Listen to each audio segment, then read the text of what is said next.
행위와 업에 대한 가르침. 행위에 대한 세 가지 그릇된 견해. 부처님이 기원정사에 계실 때 이와 같이 비구들에게 말씀하셨다. 이 세상에 세 가지 그릇된 견해를 가진 외도 있는데 슬기로운 사람들은 그것을 밝게 가려내어 추종하지 말아야 한다. 만약 그러한 견해를 따른다면 이 세상의 모든 일은 부정하게 될 것이다. 그러면 세 가지 그릇된 견해란 어떤 것인가? 첫째, 어떤 사문이나 바라문은 사람이 이 세상에 경험하는 것은 괴롭든 즐겁든 모두 전생의 업에 의한 것이다 라고 말한다. 둘째, 또 어떤 사람들은 모든 것은 자제천의 뜻에 의한 것이다 라고 한다. 셋째, 혹은 인도 없고 연도 없다고 말한다. 나는 언제나 무엇이나 전생의 업에 의한다고 주장하는 사람들을 찾아가 그 의견이 틀림없다고 생각하느냐고 물었었다. 그들은 그렇다고 대답했다.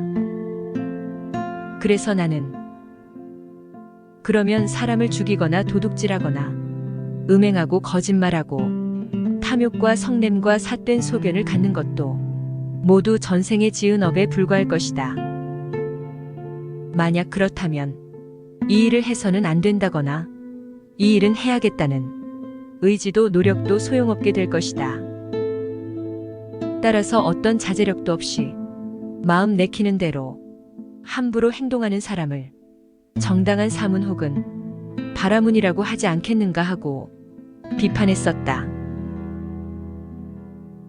또 모든 것은 자제천의 뜻에 의한 것이라고 주장하는 사람들을 찾아가 만약 당신들의 주장대로라면 살생하는 것도 자제천의 뜻이고 도둑질이나 음행이나 그릇된 소견을 갖는 것도 자제천의 뜻에 의한 것일게다. 그렇다면 이 일을 해서는 안 된다거나 이 일은 해야겠다는 의지도 노력도 소용없게 될 것이다. 따라서 어떤 자제력도 필요 없이 마음 내키는 대로 함부로 행동하는 사람을 정당한 사문 혹은 바라문이라고 하지 않겠는가 하고 비판했었다.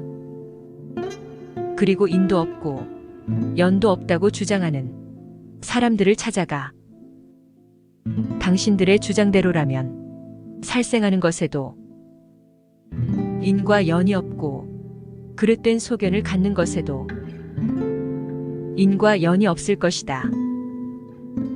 이처럼 모든 것에 인연이 없다고 한다면 이 일을 해서는 안 된다거나 이 일을 해야겠다는 의지도 노력도 소용없게 될 것이다. 따라서 어떤 자제력도 필요 없이 마음 내키는 대로 함부로 행동하는 사람을 정당한 사문 혹은 바라문이라 하지 않겠는가 하고 비판했었다. 비구들, 이것이 그와 같은 의견을 가지고 주장하는 사문이나 바라문들에 대한 나의 비판이다. 만약 그들이 주장하는 대로 행동한다면 이 세상의 모든 일은 부정되고 마침내는 커다란 혼란을 가져오게 될 것이다. 슬기로운 사람은 이와 같이 그릇된 의견을 잘 가려내어 버림받지 않도록 해야 할 것이다. 부처님은 이치로서 차근차근 설명하여 그들로 하여금 그릇된 소견을 버리고 바른 길로 돌아오게 하셨다. 사리푸타는 비구들에게 말했다. 어떤 것이 부처님의 제자의 바른 견해이며 진리에 대해 절대적인 신념을 가지고 통달할 수 있는 길이겠습니까? 불제자는 먼저 어떤 것이 불선법인지, 불선법의 근본이 무엇인지를 알아야 하고, 어떤 것이 선법인지, 선법의 근본이 무엇인지를 알아야 합니다. 이것이 부처님의 제자의 바른 견해로 그 보는 바가 올바르고 절대적인 신념으로 진리에 통달할 수 있는 길입니다. 불선법이란 산 목숨을 죽이는 일, 주지 않는 것을 가지는 일, 사음 거짓말 악담 이간질, 꾸미는 말 탐욕 성냄, 그릇된 소견 등을 가리킵니다. 이러한 불선법의 근본은 또한 탐욕과 성냄과 어리석음에 있습니다. 선법이란 산 목숨을 죽이지 않고 주지 않는 것을 가지지 않으며 사음을 하지 않고 거짓말과 악담과 이간질과 꾸미는 말을 하지 않으며 탐욕과 성냄과 어리석음을 없애버린 것을 말하며, 이러한 선법의 근본은 탐하지 않고 성내지 않으며 어리석지 않음에 있습니다. 부처님 제자들이 이와 같은 불선법과 그 근본을 알고 또 선법과 그 근본을 알면 그는 탐욕과 성냄의 번뇌를 없애어 나를 내세우려는 아만을 버리고 무명을 끊고 지혜의 등불을 밝혀 현실의 괴로움을 면하게 될 것입니다. 이것이 부처님 제자의 바른 견해로 절대적인 신념을 가지고 올바른 진리를 통달하게 되는 길입니다. 비구들은 사리푸타의 말을 듣고 모두 기뻐하였다. 사람의 귀천은 신분에 있지 않다. 부처님이 사바티의 녹자모강당에 계실 때였다. 바라문 출신으로 부처님께 귀의하여 출가한 바세타와 바라드바자에게 부처님은 물으셨다. 바라문 중에서도 뛰어난 너희들이 집을 버리고 사문의 생활을 하니 바라문들이 혹시 너희를 보고 비난하지 않더냐? 바세타가 말했다. 그렇습니다, 부처님. 바라문들은 남을 멸시하는 버릇으로 저희를 비난하며 욕하고 있습니다. 어떤 말로 비난하고 욕을 하더냐? 그들은 한결같이 이렇게 말합니다. 인간 중에 바라문만이 가장 높은 종족이고 그 밖에는 다 하잘것없는 낮은 종족이다. 바라문은 살빛이 희고 다른 종족은 살빛이 검다. 바라문만이 오직 순수한 범천이 혈통을 받은 종족이다. 바라문만이 범천의 입에서 나왔고 범천에 의해 창조되었으며 범천의 상속자이다. 그런데 너희들은 고귀한 계급을 등지고 미천한 계급의 사람들과 가까이 사귀고 있으니 그것은 어리석기 짝이 없는 짓이다. 머리 깎은 사문 가운데는 범천의 발에서 나온 천한 자들도 있지 않느냐? 이러한 말로 저희를 비난하고 욕합니다. 바세타, 그러나 사실은 그런 것이 아니지 않느냐? 바라문도 시집가고 장가가며 여인은 임신해서 아이를 낳고 있지 않더냐? 그들의 출생도 다른 사람과 꼭 같으면서 어떻게 바라문만이 최상의 종족이고 범천의 입에서 나왔으며 범천의 상속자라고 남을 욕하고 업신여긴단 말이냐? 세상에는 왕족과 바라문과 평민과 노예 등 4가지 계급이 있다. 그러나 왕족이라고 해서 남의 생명을 해치고 재산을 약탈하거나 음란한 짓을 하고 거짓말과 이간질 악담을 하며 탐욕과 성냄과 그릇된 소견을 가지고 있다면 그들도 또한 죄를 범하게 되며 그 갚음을 받게 된다. 바라문이나 평민 노예도 이와 마찬가지다. 또 왕족이 남의 생명을 해치지 않고 약탈과 음행과 거짓말과 이간질 악담 탐욕 성냄 등에서 벗어나 바른 견해를 지녔다면 그것은 착한 일이며 착한 갚음을 받게 된다. 이것은 바라문이나 평민이나 노예도 또한 마찬가지다. 그런데 바라문만이 최상의 종족이요 나머지는 미천하다고 주장하는 것은 지혜로운 사람으로서는 받아들일 수 없는 일이다. 네 가지 종족이나 계급은 그 사람의 혈통이나 신분으로서 차별되는 것이 아니다. 우리는 모두가 똑같은 사람이다. 누구든지 번뇌가 없어지고 청정한 계행이 성취되어 생사의 무거운 짐을 벗어버리고 완전한 지혜를 얻어 해탈의 도를 이루었다면 그 사람이야말로 사성 중에서 가장 뛰어난 사람이라고 할 수 있을 것이다. 왜냐하면 진리만이 이 세상에서 가장 높은 것이기 때문이다.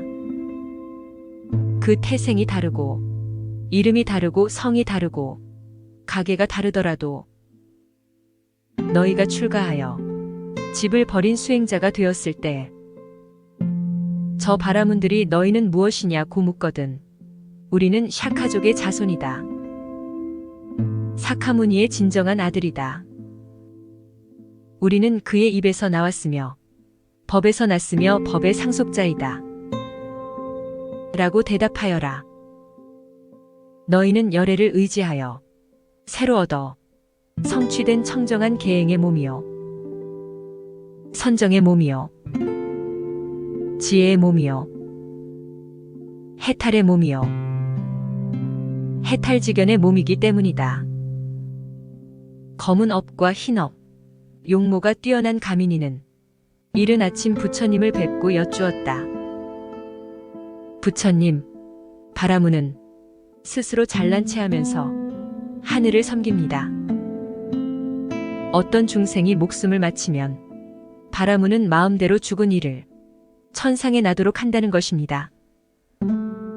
원컨대 법의 주인이신 부처님께서도 중생들이 목숨을 마치거든 천상에 태어나게 해주십시오. 부처님은 말씀하셨다. 가민이, 내가 너에게 물을 테니 아는 대로 대답하여라. 어떤 사람이 게을러서 정진하지 않고 게다가 산 목숨을 죽이며 주지 않는 것을 가지고 사음을 행하며 거짓말을 하고 그릇된 소견을 가지는 등 온갖 나쁜 업을 지으면서 살았다고 하자. 그가 죽을 때 많은 사람들이 와서 당신은 게을러 정진하지 않고 그러면서 악업만을 행했습니다. 당신은 그 인연으로 목숨이 다한 뒤에는 반드시 천상에 태어나십시오. 라고 했다 하자. 가민이 이렇게 여러 사람이 축원했다고 해서 그가 천상에 태어날 수 있겠느냐? 그럴 수는 없습니다. 그렇다. 게으른 그가, 더구나 온갖 나쁜 업을 지은 그가 축원을 받는다고 해서 천상에 태어날 수는 없는 것이다. 비유를 들면 저쪽에 깊은 못이 하나 있는데 어떤 사람이 거기에 크고 무거운 돌을 던져 넣었다. 마을 사람들이 못가에 모여서 돌아 떠올라라 하고 축원을 하였다.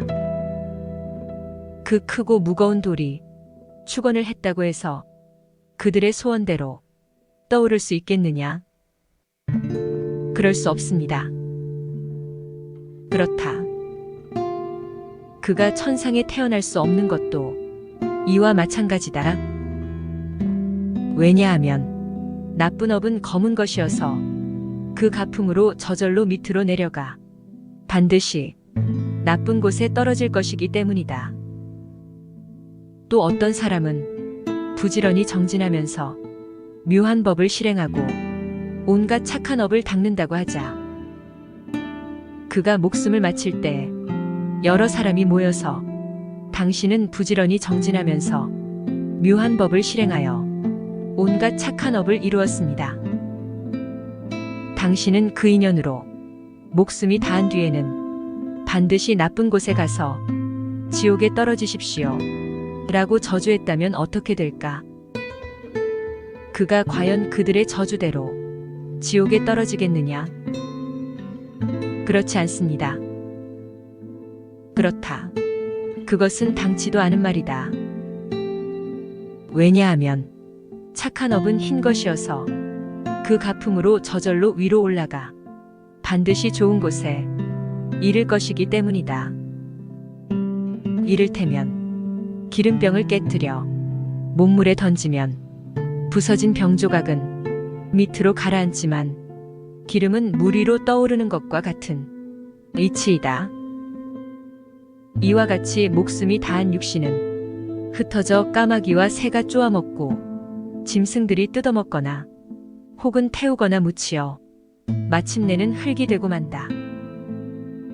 그러나 그 마음의 업식만은 항상 믿음에 쌓이고 정진과 보시와 지혜에 쌓여 저절로 위로 올라가 좋은 곳에 나는 것이다. 가민이 산 목숨을 죽이지 않고 주지 않는 것을 가지지 않으며 사음과 거짓말을 하지 않고 사특한 소견에서 벗어나는 좋은 길이 있다.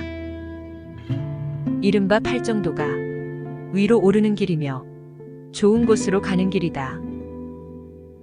부처님께서 이와 같이 말씀하시니 가민이와 여러 비구들이 다들 기뻐하면서 받들어 행하였다.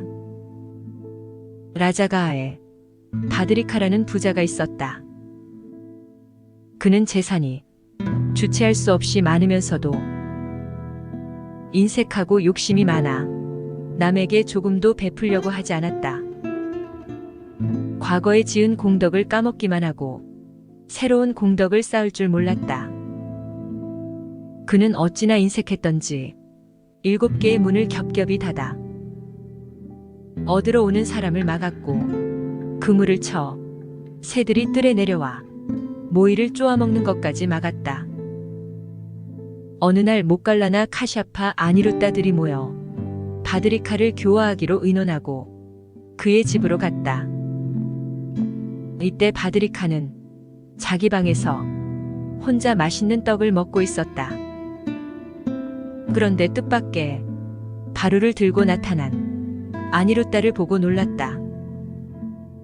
마음으로는 아주 못마땅했지만 아니루따에게 남은 떡을 조금 주었다. 아니루따가 돌아간 후에 그는 문지기를 불러 왜 사문을 들여놓았느냐고 꾸짖었다.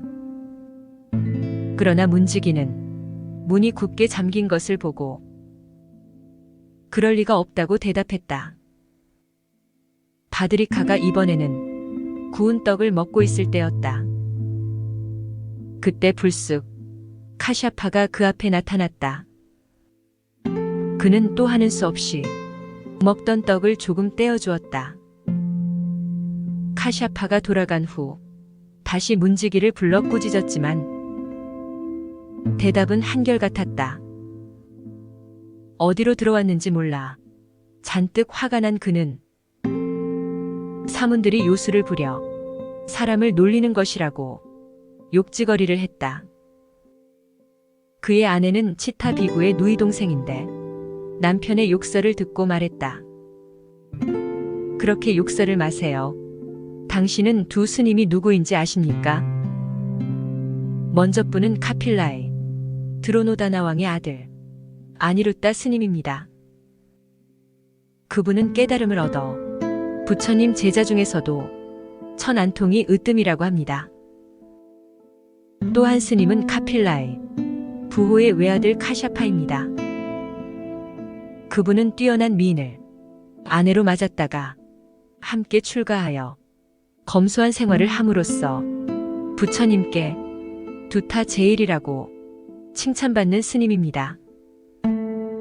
그와 같은 두 스님이 우리 집에 오신 것은 다시 없는 영광입니다. 그 말을 들으니 언젠가 그 이름을 들은 것 같군 하고 바드리카는 말했다. 이때 목갈라나는 쇠그물을 공중에 뜬 채 가부좌를 하고 있었다. 바드리카는 놀랍고 두려워 이렇게 소리쳤다. 너는 천신이냐? 귀신이냐? 간다르바냐 야차냐? 천신도 아니요. 귀신도 간다르바도 야차도 아니요. 나는 부처님의 제자 목갈라나 법을 설하기 위해 당신 앞에 나타난 것이요. 바드리카는 그가 사문이라는 말을 듣고 보시를 청하는 거지로 생각했다. 그리고 어떤 요구가 있더라도 거절하리라고 마음먹었다. 목갈라나는 법을 설했다. 부처님은 법과 재물 두 가지 보시를 말씀하십니다. 정신 차려 잘 들으시오. 내 이제 법의 보시를 말하리다. 부처님은 5가지로 이 법보시를 말씀하십니다. 첫째는 산 목숨을 죽이지 않는 것. 둘째는 주지 않는 남의 물건을 갖지 않는 것. 셋째는 남의 아내를 범하지 않는 것. 넷째는 거짓을 말하지 않는 것. 다섯째는 술을 마시지 않는 것. 이 5가지가 법의 보시입니다. 당신은 한평생 이 큰 보시를 지켜야 합니다. 바드리카는 이 5가지 법보시가 아무 손해될 것 없음에 우선 마음이 놓였다. 살생하지 않는 것은 쉬운 일이고 자기는 부자이니 남의 것을 가질 필요가 없으며 남의 아내를 범하지 않고 거짓말을 않는 것은 좋은 일이며 더구나 술 마시지 말라니 그것은 돈을 모으는 요긴한 방법이라 더욱 좋은 일이라고 생각되었다. 부처님의 가르침이 이런 것이라면 즐겨 따르겠다고 맹세했다. 그래서 목갈라나를 청해 처음으로 공양을 내밀었다. 공양을 마친 뒤 다시 옷을 공양하기 위해 창고에 들어가 가장 허름한 천을 고르려고 했다. 그러나 이상하게도 손이 저절로 좋은 천으로만 옮겨져 집었다가 놓기를 수십 번 되풀이했다. 이때 문득 목갈라나의 말소리가 들려왔다. 남에게 베풀면서 마음과 싸우는 것은 어질고 착한 이로서는 차마 못할 일. 보시란 원래 싸움이 아니니 당신의 마음이 내키는 대로 하시오. 바드리카는 이 소리를 듣자 자기 마음이 환히 드러나 보인 것을 부끄러워하며 좋은 천을 가져다 목갈라나에게 공양하였다. 목갈라나는 옷감을 받고 그를 위해 다시 보시의 공덕에 대한 법을 설했다. 설법을 들은 바드리카는 비로소 마음의 눈이 띄어 기뻐하면서 한평생 부처님의 신도가 되기를 맹세했다.